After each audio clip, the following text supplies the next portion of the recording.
Hi, I'm Mary Michaels with Live Well Sioux Falls, and welcome to the Live Well Health Feed, the show that's designed to feed your mind with helpful health information.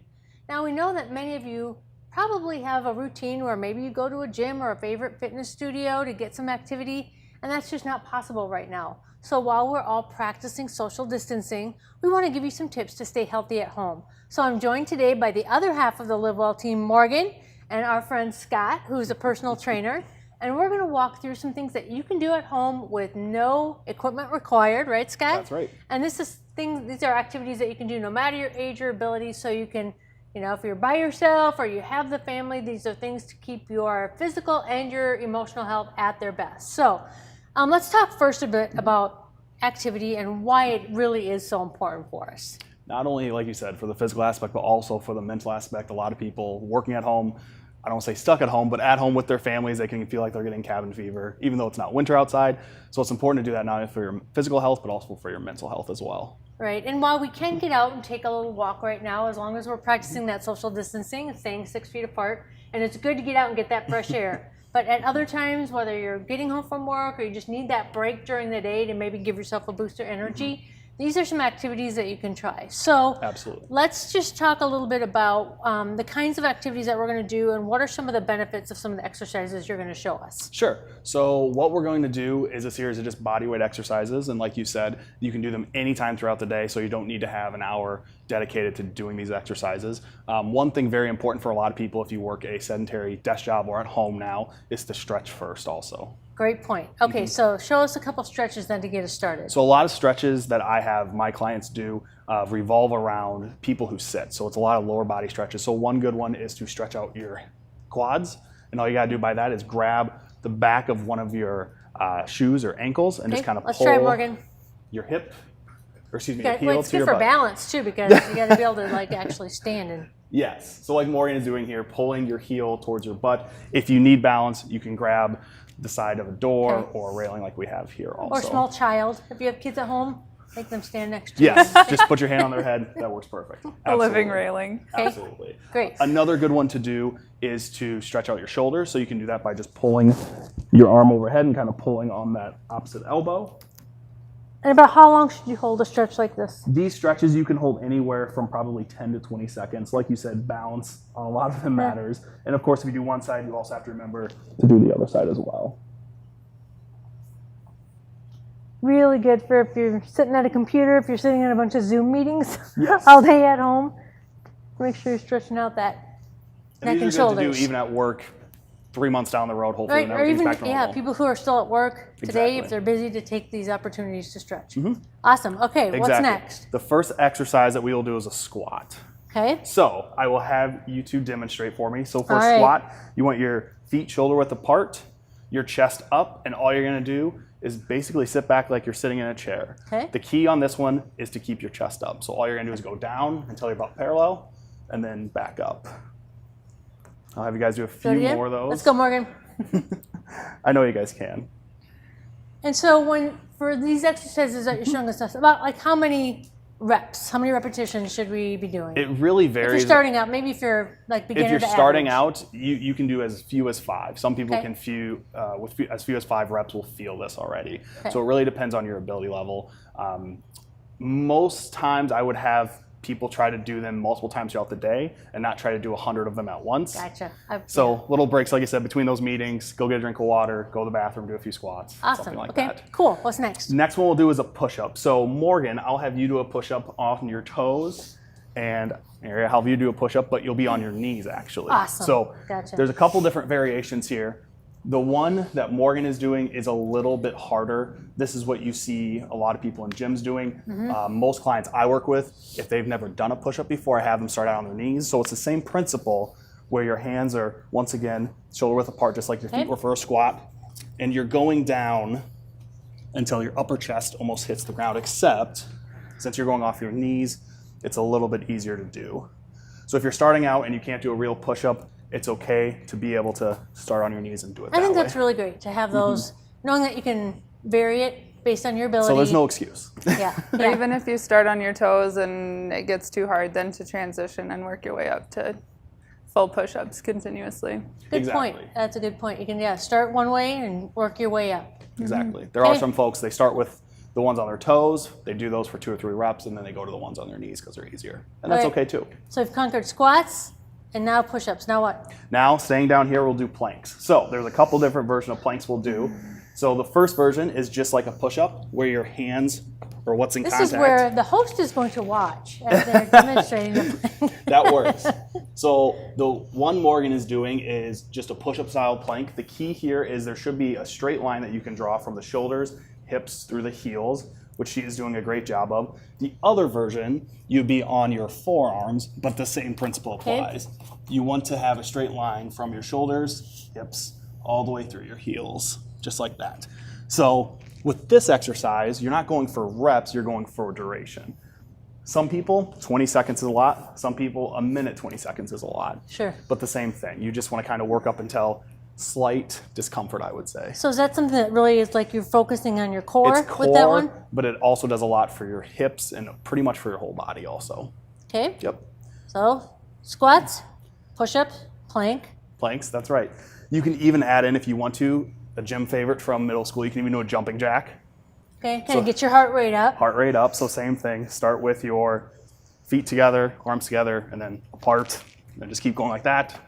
That one you're going for time, but that's something you can add in if you want to also. Awesome, and so you can just kind of mix and match those, Absolutely. just do a few minutes here and there. And that's something that's, I think, too, with the physical activity guidelines when we're trying to shoot for that 30 minutes a day Yes. on most days of the week, that it doesn't have to always be 30 minutes at one time, that you can do 5 minutes here, 10 minutes there, but that all that time adds up to give you a really good workout. Absolutely. Decades of research proves it doesn't matter if you do it all at once or whether it's split up, but as long as you get that 150 a week, that's the key. All right, well, we're going to end this segment with a little game. So this is something that if you're at home, you can adapt this. So if you have little boxes at home, you could make your own little fitness dice, or maybe use a regular dice for your numbers, and then even just have a piece of paper with exercises written, 1 through 6 or whatever, and then you have to do whatever, number you roll. But this one we have numbers and we have activities. So we're going to let you just kind of drop those in front of here and see what we're going to do. All 12 right, so leg 12 lifts. leg lifts. So probably we better do 6 on each side. Keep it So if we're even. going to do leg lifts, which would you recommend, like out to the side or sitting leg lifts? You or, can do any variation of them. So you can, if Or- you want to or do it knee standing, lifts you to could do adapt knee it? lifts. You could do straight out in front. All right, you lead us. We're going to do 6 on each side. We're Let's going to do do 12. 6 on each side. Let's go to the left first. Okay, Like the Rockettes. here we go. Ready? Yep. What are we 1, doing? Okay. 2, 6 on each side. 3, Well, I thought we were laying 4. down. 5. I got to switch sides. Switch sides. 1, 1, 2. 2. See, really easy things that you can do at home. Make it a game with the family. Stay moving and stay with us, because when we come back, we're going to talk about healthy snacks that you can have while you're at home social distancing. So stay tuned.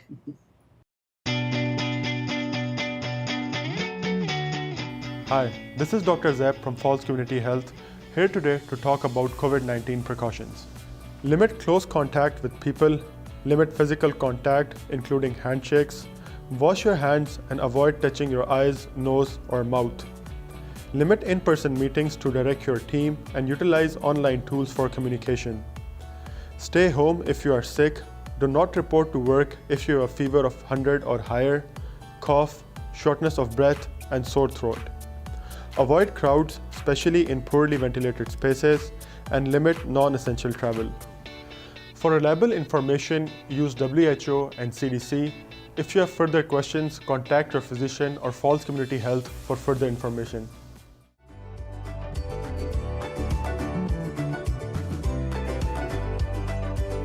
Welcome back to the Live Well Health Feed. I'm Mary Michaels, and with me today I've got Morgan, the other half of our Live Well team, our registered dietitian, our buddy Scott, who just showed us some great activities that you can do at home while we're practicing social distancing.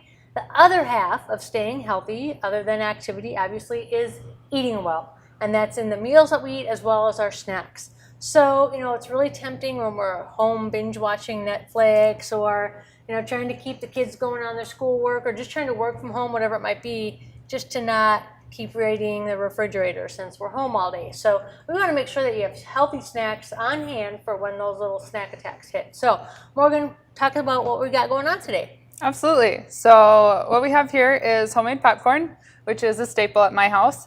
A couple of nice things about popcorn is it's a healthy whole grain. You can dress it up however you want, and it takes a little bit of time to eat, and so it kind of slows you down, and it can help with those cravings. And if 2, 3 o'clock hits and you just can't stop thinking about food and know you just had lunch an hour or two ago, this can be a really great way to hold you over until supper.